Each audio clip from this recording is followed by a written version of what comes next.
Pakinggan nyo mga paps, grabe yung tunog. Naririnig nyo, grabe ang lakas ng tunog mga paps, ang lakas ng katok. Bali ngayon, hanapin ko muna yung tumutunog mga paps. Bubuksan muna natin to. Try ko na rin check muna yung panggilid, baka may tumatama lang. Grabe ang lakas talaga ng tunog. Ayan, naririnig nyo, lakas na. Bali yan, update ko kayo mga paps. Buksan ko muna to, hanapin ko muna yung malakas na tunog, tapos update ko kayo.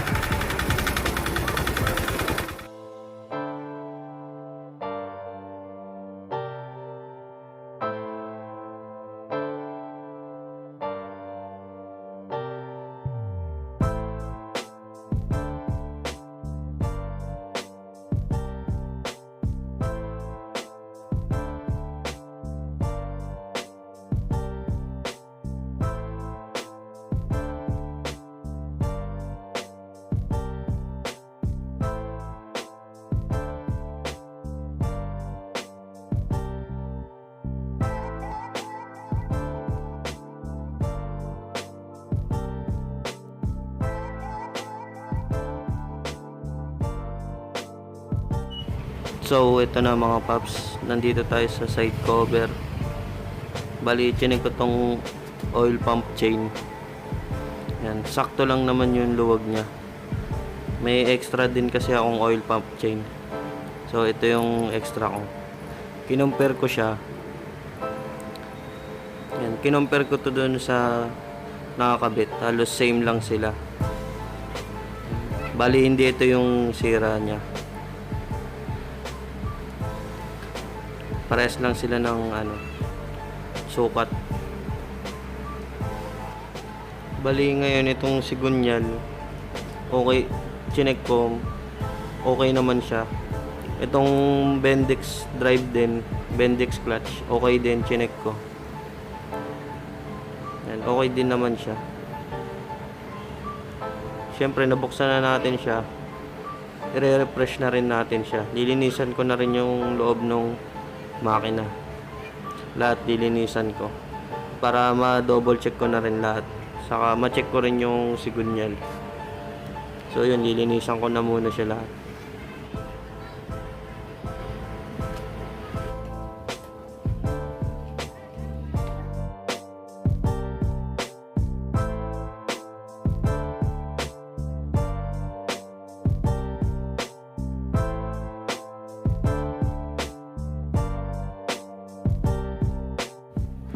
So ito na mga paps, nabuksan na natin.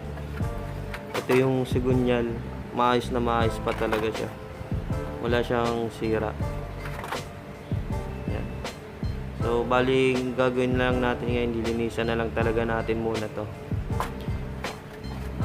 Yung mga gear, itong mga bearing, mga cover, lilinisan natin.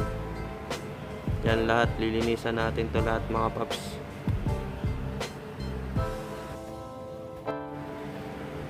Ito yung crankshell niya mga paps, no? Sobrang dumi. Nangingitim-ngitim na. Tingin ko parang natuyuan din ng langis to eh. So yan, refresh muna natin, linisin natin lahat.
So ito na mga paps, ikakabit na natin. Saka yung makina pala mga paps, binalik natin sa stock kasi nakuha, itong unit pala lang nakuha natin may karga. So yun pala yung umiingay, yung piston niya saka yung valve nag-uuntugan.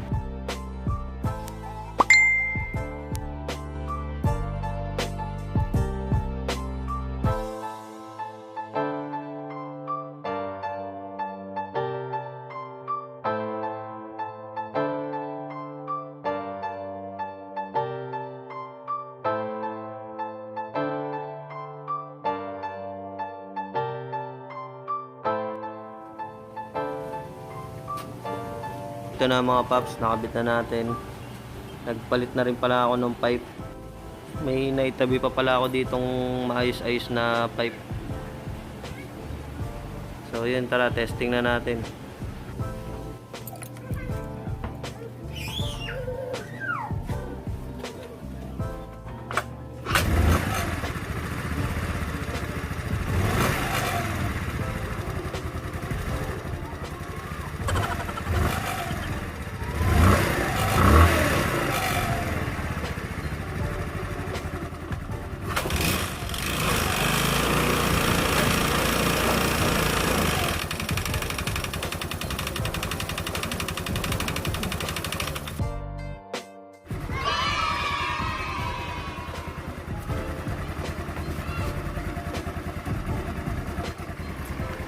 So ito na siya ngayon mga paps.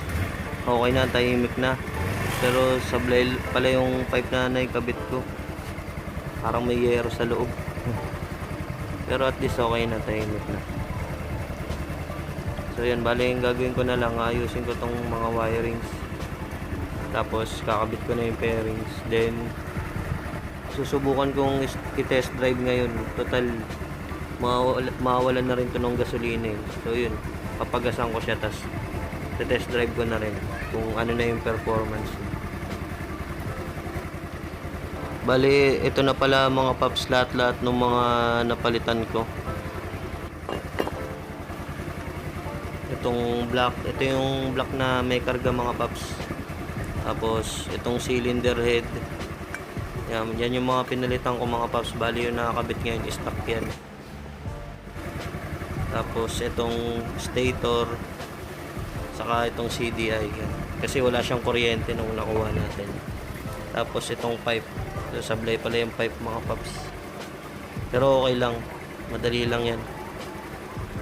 So bali ngayon naayusin ko muna to. Saka ito pa pala mga paps, pinalitan ko yung starter relay pa pala. Bali 5. So ito na, buuin na natin.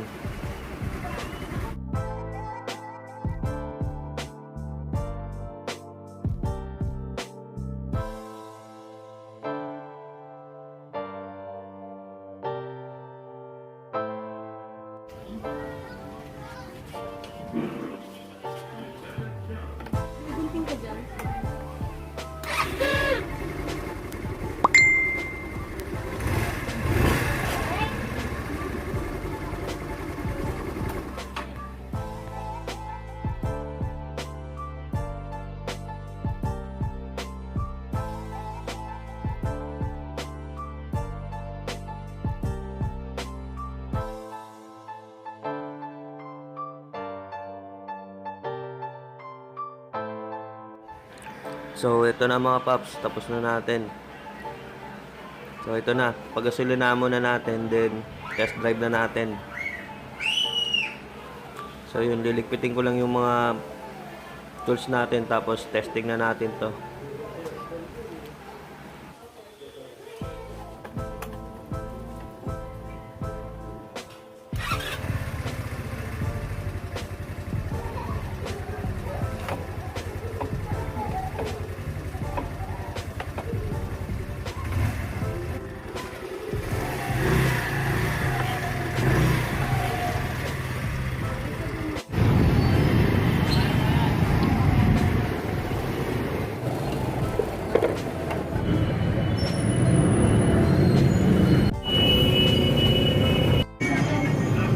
Hangin pala muna tayo mga paps.